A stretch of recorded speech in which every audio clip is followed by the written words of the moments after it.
Sur un ton enjoué, le directeur général a proposé que la fille de la serveuse joue du violon. Ce qui s'est passé ensuite était cependant loin d'être prévu. Sa performance a laissé tout le monde dans la salle complètement abasourdi. C'est étonnant à quel point une seule soirée peut complètement changer le cours d'une vie. Dans une ville pittoresque nichée au cœur de New York, dans un petit restaurant sans prétention, un milliardaire arrogant et plein d'assurance a décidé de se divertir en donnant en spectacle une jeune fille simple. Il était certain qu'elle échouerait. Il était certain que quelqu'un comme elle, venant d'un monde si différent du sien, ne pourrait jamais être à la hauteur. Mais ce faisant, il a négligé le détail le plus crucial, derrière cette fille sans prétention se cachait une histoire qu'il ne pourrait jamais comprendre. Et ce soir-là, cette histoire trouverait sa voix à travers la musique qu'elle jouait. La ville de Grenoble, une enclave paisible du nord de l'État de New York, était connue pour ses propres règles silencieuses et tacites. Dans la rue principale de la ville, 3 cafés se faisaient face, flanqués d'une librairie et d'un restaurant appelé The Glass Room. Ce restaurant, élégant et raffiné, était l'établissement de prédilection de l'élite locale. C'était là que les accords commerciaux se négociaient tranquillement et que se déroulaient les négociations les plus discrètes de la ville. Derrière les parois de verre étincelantes du restaurant, sous la douce lumière ambiante, des serveurs vêtus de chemises blanches impeccables se déplaçaient sans problème de table en table, servant des repas qui étaient autant des œuvres d'art que de nourriture. Chaque plat a été soigneusement élaboré et présenté avec précision, véritable témoignage de l'engagement du restaurant envers l'excellence. Sarah Bren, 37 ans, y travaillait depuis 6 ans. Elle était contente si on pouvait appeler ça ainsi. Dans sa vie, même un fragile sentiment de stabilité était un luxe rare. Elle avait depuis longtemps appris à sourire malgré la monotonie du service des clients, son visage étant calme alors qu'elle gérait le flot incessant de commandes et les caprices de ses clients. Mais à la fin de chaque quart de travail, lorsque le restaurant se calmait et que le dernier client partait, il y avait toujours une constante qui l'attendait, sa fille, Emily. L'adolescente, avec ses longs cheveux noirs et son air calme, était toujours assise sur un banc juste à l'extérieur du restaurant, les jambes croisées, le nez enfoui dans le bois usé de son violon. Elle s'en séparait rarement et l'instrument, même s'il portait des marques d'âge et d'usage, était plus qu'un simple outil musical. C'était un lien, une connexion avec le propre passé de Sarah, un passé dont elle parlait rarement. Sarah était prudente en ce qui concerne ses souvenirs. Lorsqu'elle était jeune, elle rêvait de scène et ses espoirs étaient grands alors qu'elle étudiait à la prestigieuse école de musique de Manhattan. Elle s'était même montrée prometteuse, avec le potentiel d'un avenir radieux. Mais la vie avait une façon de changer le cours des choses. Une grossesse inattendue, l'absence de soutien familial, une brouille avec son mentor et finalement, un retour aux sources, tous ces changements l'ont conduite à la vie tranquille qu'elle mène désormais. Elle est devenue mère et avec cela, les rêves de sa jeunesse se sont progressivement envolés. Le violon était rangé, oublié au fond d'un placard. Ce n'est qu'à l'âge de 9 ans, un jour qu'Emily fouillait dans les rangements, qu'elle trouva le vieil instrument poussiéreux et le tendit silencieusement à sa mère. Sans un mot, sans aucune incitation, Sarah prit le violon dans ses mains et, après une longue pause, joua une seule note. Un autre suivit. Et un autre. Pas de partition, pas de conseil, pas d'insistance, juste les sons de son passé, ramenés à la vie à travers la mémoire et l'amour. À l'âge de 14 ans, Emily avait développé un don rare. Sans formation formelle, elle pouvait jouer à l'oreille des pièces classiques complexes, une compétence qui étonnait même les professeurs de musique les plus chevronnés. On disait qu'elle avait une tonalité parfaite et un sens inné du rythme. Mais Sarah, toujours prudente, refusait toutes les propositions d'inscrire sa fille à des concours. Ce n'était pas le moment. Emily n'était pas quelqu'un qu'on pouvait bousculer ou bousculer. Elle jouait à son propre rythme, consacrant du temps à la lecture et aidant occasionnellement dans un magasin de musique local à réparer des instruments. Mais ce soir-là, ce serait différent. On avait demandé à Sarah de rester tard pour faire des heures supplémentaires. Un invité régulier, Monsieur Angoff, avait réservé la salle VIP pour un dîner important. Richard Langford, le puissant fondateur du milliardaire For Investment Fund, se rendait à Grenoble comme il le faisait chaque printemps pour chasser, et à l'automne, pour finaliser des accords lucratifs avec des promoteurs locaux. Homme de grande taille, aux cheveux gris et à la présence froide et imposante, Langford portait toujours les plus beaux costumes et parlait avec un air de droit, comme si le monde lui devait quelque chose. Sa réputation d'humour vif et de personnalité imposante l'a précédé. Pour le personnel de The Glass Room, ces visites étaient souvent une épreuve de patience et d'endurance.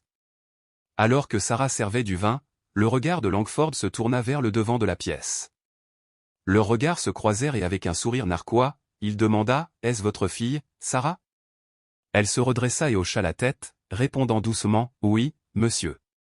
Les yeux de Langford tombèrent sur le violon qu'Emily avait glissé sous le bras. « Et c'est un violon ?» demanda-t-il d'un ton moqueur. « Oui, elle joue de la musique », répondit Sarah. Langford laissa échapper un rire bruyant, visiblement amusé, comme si l'idée d'une jeune fille jouant d'un instrument dans ce décor était en quelque sorte ridicule. Les rires de quelques hommes autour de la table ne faisaient qu'alimenter son amusement. « Et si on s'amusait un peu ?» suggéra Langford. « Laissez-la nous faire un petit concert privé, tout de suite. Je paierai même un bon pour une boisson », a-t-il ajouté en jetant un billet de $100 sur la table devant lui. Emily le regarda longuement. Elle n'avait pas peur, mais il y avait un léger malaise dans ses yeux. C'était comme si elle ne comprenait pas vraiment pourquoi il faisait cela, mais en même temps, quelque chose en elle acceptait le défi. « Ce n'est pas nécessaire, Amy, » dit doucement Sarah, la voix remplie d'inquiétude. Mais la réponse d'Emily a été calme et inébranlable, « Je vais jouer. » Sans un autre mot, elle se leva, se dirigea vers le coin où se trouvait son violon et le sortit soigneusement de son étui. Le léger claquement des talons des serveurs et le bourdonnement sourd de la conversation s'arrêtèrent brusquement lorsqu'elle souleva l'archet jusqu'aux cordes.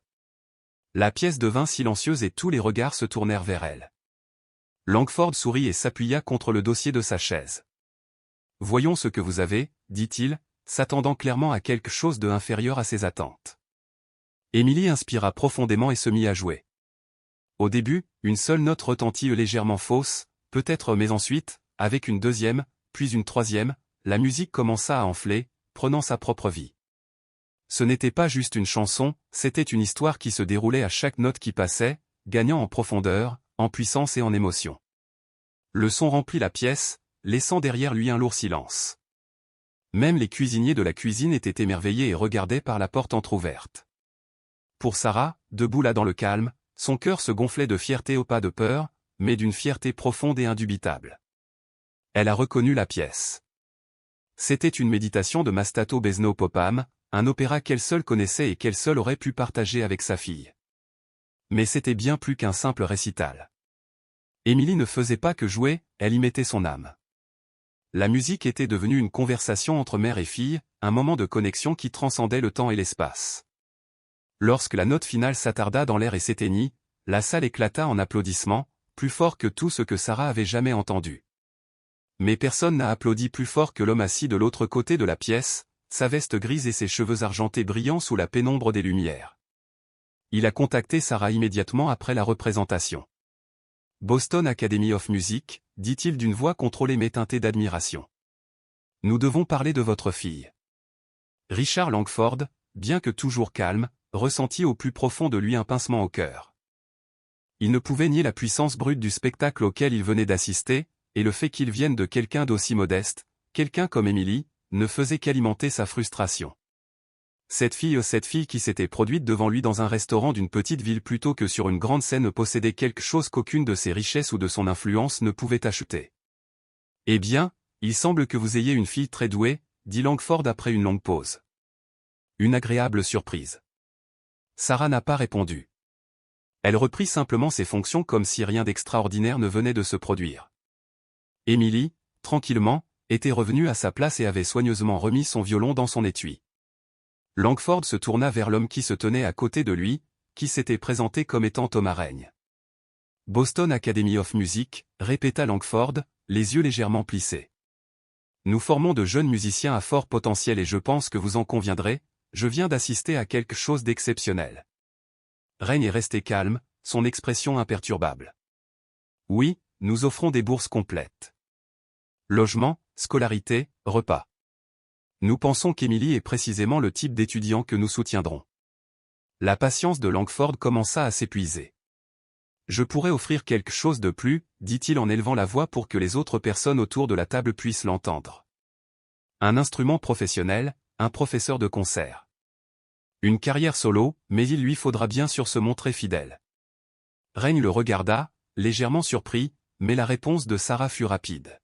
« Merci pour votre offre, monsieur Langford, » dit-elle d'une voix calme mais ferme.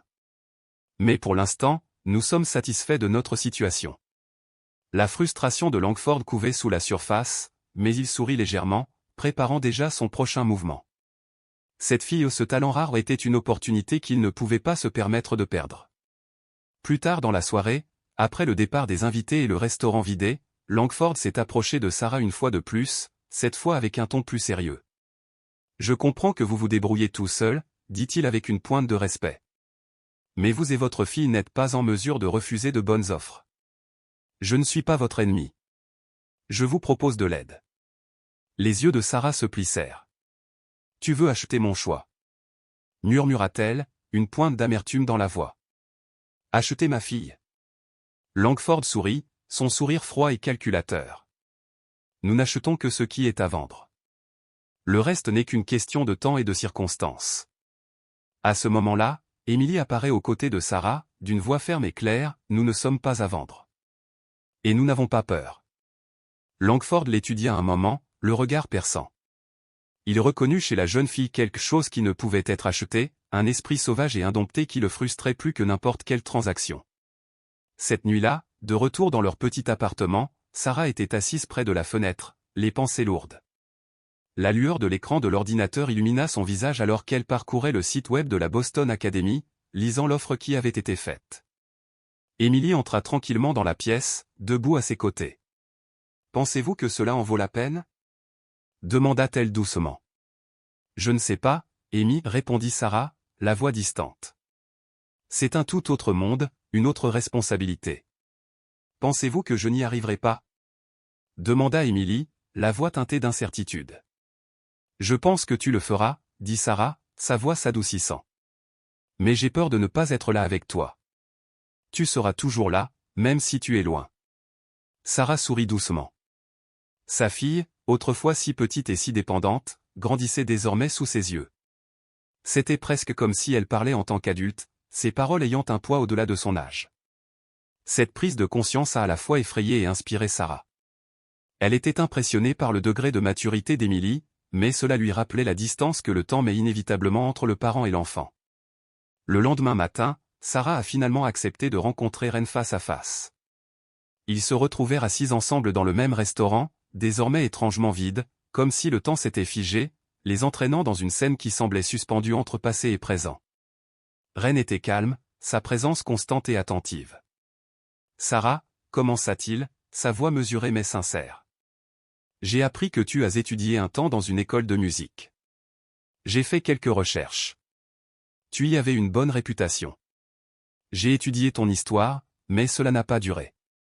Malgré cela, tu as transmis à ta fille un savoir qu'il faudrait habituellement des décennies pour acquérir. » Sarah resta silencieuse un moment, laissant ses mots pénétrer.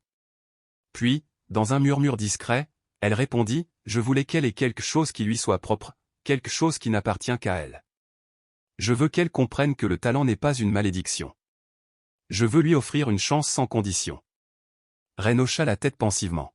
« L'académie, la bourse, nous allons officialiser tout cela. Mais je veux que vous sachiez que ce sera difficile là-bas. La discipline est intense, et les défis émotionnels encore plus, surtout pour ceux qui viennent de l'extérieur de leurs cercles habituels. » « Elle réussira, » répondit fermement Sarah. « J'ai peur, oui. Mais je crois en elle. Vraiment. » L'expression de Ren s'adoucit et il ajouta, « Elle n'est pas seulement talentueuse. Elle entend de la vraie musique, Sarah. Et c'est un cadeau rare. » Quand Ren partit, Sarah resta assise près de la fenêtre, l'esprit un tourbillon d'émotions. Elle avait l'impression que tout ce qu'elle avait connu commençait à s'effondrer, et pourtant, paradoxalement, il y avait quelque chose de juste dans cette décision. Pour la première fois depuis des années, il semblait qu'elle faisait le bon choix pour Emily. Pendant ce temps, Richard Ford élaborait ses propres projets. Dans le confort de sa chambre d'hôtel, il a appelé son assistant. « J'ai besoin que vous rassembliez des informations sur Rennes, les bourses de l'académie, et que vous prépariez une alternative. Je n'aime pas quand quelqu'un me prend quelque chose. » Ses yeux se tournèrent vers la fenêtre, vers Grenoble, son coin du monde. Pourtant, il y avait autre chose maintenant, quelque chose d'imprévisible, une fille qu'il n'avait pas vue venir. Elle éveilla en lui une frustration qu'il n'avait pas ressentie depuis longtemps. Et cela, en soi, était un signe. Il n'en avait pas encore fini. Le restaurant, The GL Room, se préparait pour vendredi soir comme s'il organisait une représentation théâtrale. De nouvelles serviettes ont été disposées, la carte des vins soigneusement examinée et les verres polis jusqu'à ce qu'ils brillent. Tout devait être parfait. Le propriétaire a personnellement vérifié la pièce, donnant quelques instructions de dernière minute au serveur, puis s'est retiré dans l'ombre pour regarder tout se dérouler. Ce soir-là, la ville bouillonnait à nouveau de vie. Ford avait réservé 2 salles, une grande pour les réunions et l'autre plus petite, pour la partie divertissement de la soirée. Comme son assistante l'avait mentionné, l'administrateur lui avait demandé de rester pour le service du soir, sachant que cela lui serait bénéfique. La plus discrète d'entre elles, elle n'hésita pas honnêtement, peu importe qui serait là. Son esprit était occupé par d'autres pensées. 3 jours s'étaient écoulés depuis cette nuit fatidique. Thomarin avait envoyé un email contenant tous les détails de la bourse, ainsi que les documents nécessaires et les instructions sur ce qu'il faut fournir. Il n'a pas insisté pour obtenir une réponse immédiate, mais il était clair qu'il attendait. Sarah a pris les documents imprimés et les a conservés dans un tiroir de la cuisine. Elle les traitait comme si les accepter marquait le début de quelque chose d'irréversible, de quelque chose hors de son contrôle. Émilie n'a posé aucune question. Elle a simplement continué à jouer du violon le soir, se retirant dans son propre monde musical. Parfois, Sarah entendait des morceaux classiques familiers au Vivaldi, Schubert, Bach, tandis qu'à d'autres moments, des mélodies modernes remplissaient l'air, des mélodies que Sarah ne reconnaissait pas mais qu'elle ressentait profondément. Un soir, Émilie est arrivée au restaurant plus tôt que d'habitude. Sarah fut surprise de la revoir là-bas avec un étui à violon à la main. « Que se passe-t-il » demanda-t-elle, une pointe d'inquiétude dans la voix. « Rien » a répondu Émilie avec un sourire calme. « J'ai l'impression que je dois être ici. » Sarah secoua la tête, mais une tension commença à monter en elle, un sentiment dont elle ne parvenait pas à se débarrasser. À 20h, la salle commença à se remplir. L'enfarme, vêtu de son costume habituel, était de bonne humeur. Il a ri aux éclats, complimentant le vin, et n'a pas hésité à prodiguer des pourboires au personnel. Alors que Sarah posait un plat sur sa table, elle se pencha. « Dis, où est ta jeune star ce soir ? Y aura-t-il un concert ?» Sarah n'a pas répondu. À ce moment-là, Émilie sort de l'ombre, violon à la main. Elle s'approcha de la table et, sans hésitation, regarda l'enfarme dans les yeux. « Je peux jouer si tu veux. » Un lourd silence s'installa. Certains invités ont levé les yeux, leur curiosité piquée. L'enfarme éclata de rire, sa voix résonnant dans la pièce. « Eh bien, c'est reparti. J'espère que vous êtes aussi préparés que la dernière fois. » Les serveurs s'arrêtèrent net. La musique de fond s'est estompée. La tension flottait dans l'air, épaisse comme une tempête sur le point d'éclater.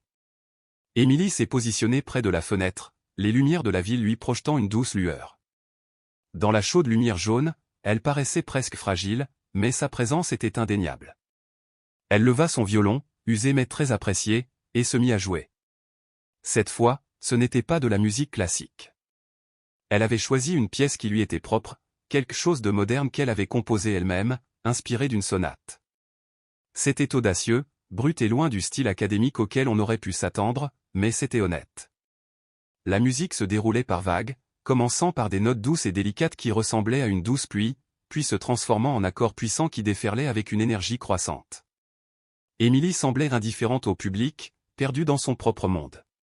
Elle ne jouait pas pour eux. Elle jouait pour proclamer sa propre existence, pour dire « Je suis là. Je sais ce que je fais. Je n'ai pas besoin de permission. » Quand elle eut fini, il y eut un silence étrange. Pas un bruit de la part des invités. Puis, après ce qui semblait être une éternité, les applaudissements ont commencé. Au début, c'était hésitant, mais bientôt le son est devenu plus fort, jusqu'à ce que toute la salle soit remplie d'applaudissements et d'acclamations. Certains se sont levés. D'autres sifflaient. Ce n'était plus seulement un divertissement. C'était une reconnaissance. L'enfarme applaudit pourtant sans sourire. Il regardait Émilie avec des yeux froids et évaluateurs, non pas avec l'émerveillement que d'autres manifestaient, mais avec un intérêt détaché. Quelques minutes plus tard, Ren s'approche d'Émilie. Il lui tendit la main. « Il n'y a plus le choix, Émilie, dit-il. Vous devez partir. Ce n'est pas une demande. C'est une obligation que vous devez à votre talent. » Émilie croisa son regard, puis tourna son regard vers Sarah. Elle hocha la tête, acceptant silencieusement. Demain, nous commencerons à préparer les documents, a déclaré Ren. J'ai tout prévu. Je vais partir, répond calmement Emily. Alors que la pièce se vidait lentement, Sarah commença à changer. Lénine s'approcha doucement d'elle. Félicitations, dit-il d'une voix sèche. Mais ça ne va pas être facile. Sarah lui jeta un coup d'œil. C'est son choix, dit-elle fermement. Parfois, il vaut mieux accepter une offre que de la regretter plus tard. Il lui tendit sa carte de visite. Je peux lui offrir tout ce dont elle a besoin. L'académie est un bon point de départ, mais après, il y a la scène, les contrats, la direction. Laissez-la réfléchir. Sarah n'a pas pris la carte. Elle se leva sans répondre et s'éloigna sans un mot. Cette nuit-là, Sarah n'a pas pu dormir. Émilie gisait paisiblement sur le sol à côté du lit, son étui à violon ouvert à côté d'elle, une pile de documents académiques posés dessus. Un petit mot était glissé dans la couverture. Un talent qu'il faut laisser voler. Sarah regarda sa fille, pensant que pour la première fois depuis des années, il n'y avait plus aucune raison de craindre l'avenir. Le lendemain matin, la maison était inhabituellement silencieuse. Il n'y avait aucun bruit de violon, aucun bruissement de papier, aucun tintement de tasse à café. Émilie dormait contre le mur, agrippée à son oreiller. Le violon gisait sur le sol, l'étui introuvable. C'était comme si elle craignait que le cachet ne fasse disparaître le son pour toujours. Dans la cuisine, Sarah se versa son café, les yeux posés sur les documents de l'académie. Ils étaient soigneusement empilés, attendant une décision qu'elle n'était pas sûre d'être prête à prendre. L'offre semblait presque trop belle pour être vraie. La bourse couvrait tout, les frais de scolarité, le logement, la nourriture, l'assurance maladie. Après 2 ans, l'académie aiderait même à organiser une audition pour une bourse à Juillard. « Est-ce que c'est toi ?» demanda doucement Sarah, le regard fixé sur une photo d'une jeune femme aux cheveux noirs de chat, debout près d'un vieux piano dans l'uniforme de l'école de Manhattan. Sarah acquiesça, murmura-t-elle. C'était la dernière année avant ta naissance. J'avais 19 ans, plein de rêves.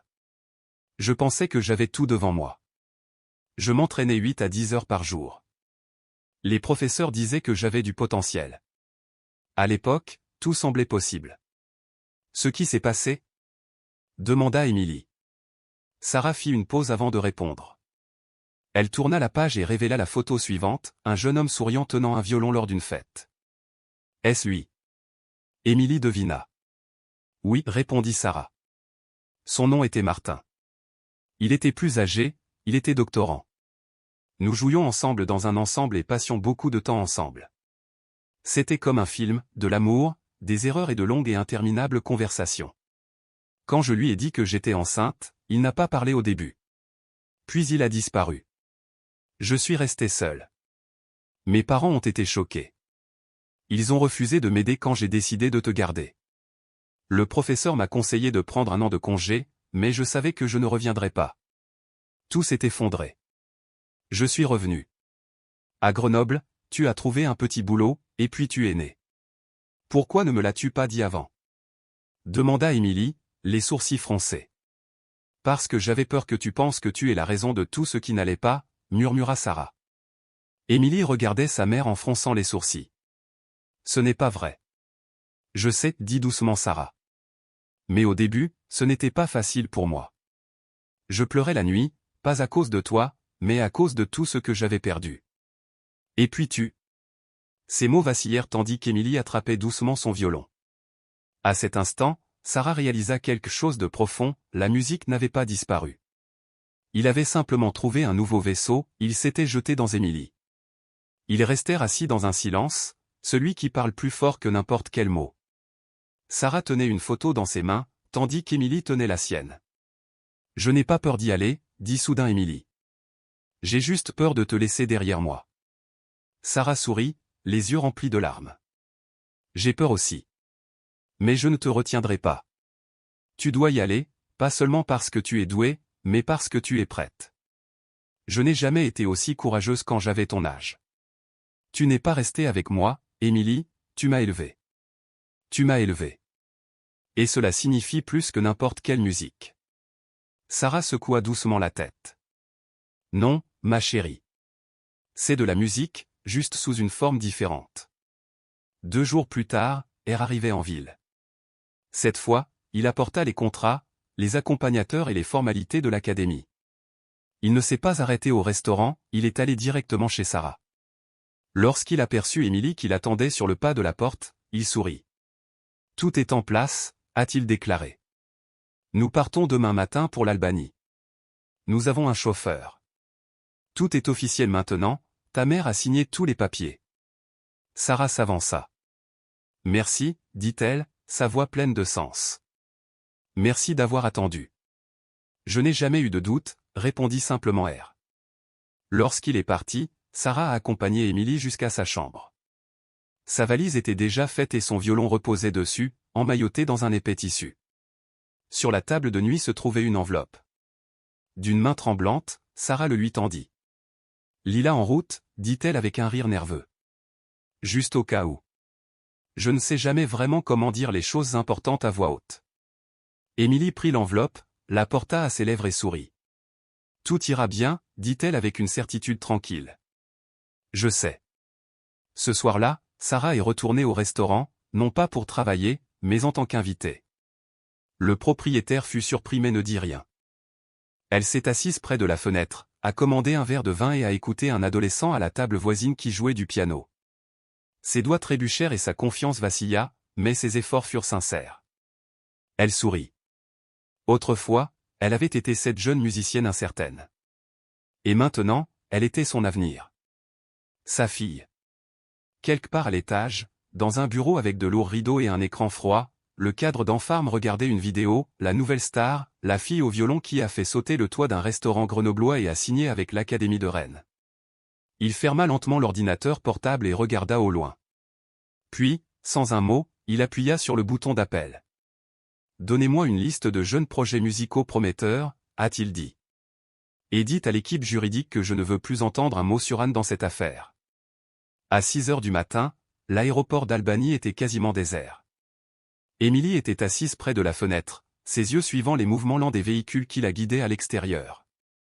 Dans ses mains, elle tenait la même enveloppe que sa mère, toujours non ouverte. À ses côtés se trouvait l'essentiel, un étui à violon patiné et une modeste valise contenant les quelques affaires qu'elle avait emportées avec elle dans ce nouveau chapitre.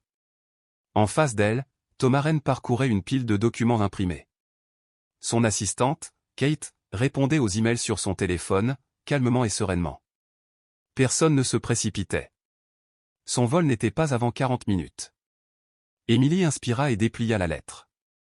Émilie, si vous lisez ceci, vous êtes déjà en route. Je suis probablement de retour dans la cuisine, je bois du café et je fais de mon mieux pour ne pas pleurer. Vous avez peut-être l'air calme de l'extérieur, mais je vous connais.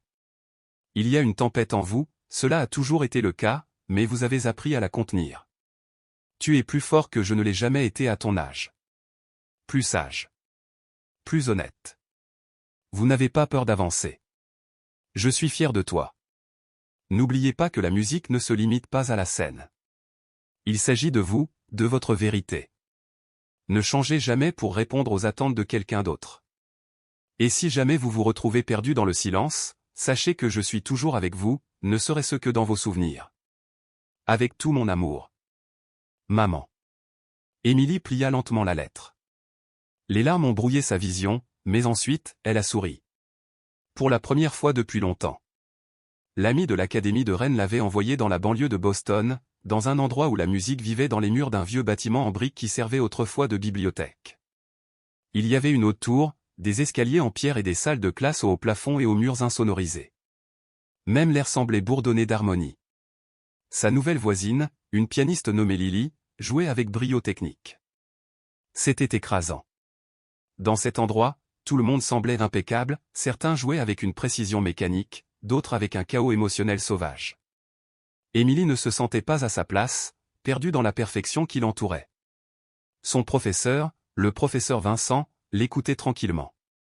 Après sa première prestation, il n'a fait qu'une seule observation. Vous n'avez pas encore la structure.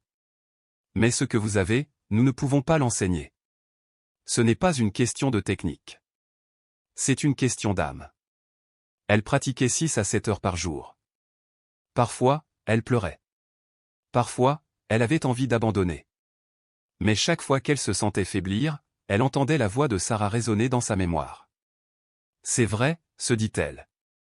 C'est de la musique. Et elle a continué. 6 mois plus tard, lors du concert d'hiver à l'Académie, Émilie était la dernière interprète de la soirée. Un choix fait par Renaud, pour signaler quelque chose de plus grand qu'une programmation, une transformation. Elle monta sur scène vêtue d'une robe noire que Lily l'avait aidée à choisir, sous les projecteurs. La salle était remplie d'enseignants, de producteurs et de journalistes. Elle tenait désormais un nouveau violon et non l'ancien qu'on lui avait offert lors de son inscription, mais elle gardait toujours ce premier instrument dans sa chambre. Elle avait composé la pièce elle-même. La musique commençait par un thème que Sarah lui avait joué lorsqu'elle était enfant, familier et simple. Puis cela s'est transformé en quelque chose de plus complexe, presque orchestral. À la fin, on revenait au début, mais cette fois, la mélodie était plus profonde, plus sage, plus mature. La salle a explosé sous les applaudissements. Pas des applaudissements polis, mais quelque chose de plus. C'était une reconnaissance. Appuyée contre le mur, Renaud regardait avec un sourire tranquille. Elle avait réussi le véritable test non pas de performance, mais de soi. Une semaine plus tard, un petit article parut dans un magazine musical intitulé « Émilie, la fille d'un village populaire qui a captivé la salle de concert ». Le sous-titre disait « Ma première enseignante s'appelait Sarah. Elle était serveuse, mais elle m'a appris à vraiment entendre la musique. » Sarah a lu l'article dans un café tranquille. Lorsqu'elle a vu son nom imprimé, elle n'a pas pu retenir ses larmes. La serveuse à proximité, alarmée, lui a demandé si elle allait bien. Sarah a juste souri à travers ses larmes. « Tout va bien, murmura-t-elle. La vie à Grenoble continue, élections, débats, nouveaux bâtiments. Le restaurant a changé de main. NGF n'est pas revenu, pas officiellement. Et personne ne semblait le remarquer. Mais quelque part à Boston, la jeune fille autrefois moquée et sous-estimée montait de plus en plus sur scène. Son nom se répandait, non pas grâce à des publicités flashy ou à des gadgets industriels, mais parce que sa musique contenait quelque chose de réel. Quelque chose qui vient de l'intérieur. La musique n'est pas une question de volume. Il s'agit de vérité. Ce n'est pas celui qui joue le plus fort, mais celui qui ose être le plus honnête. Parfois, il suffit d'une nuit pour tout changer. Si vous avez quelque chose à dire, ne restez pas silencieux. Si vous avez une note, jouez-la. Même si votre violon est vieux et que le public ne semble pas s'en soucier. Parfois, 3 minutes suffisent pour que le monde se souvienne de votre nom.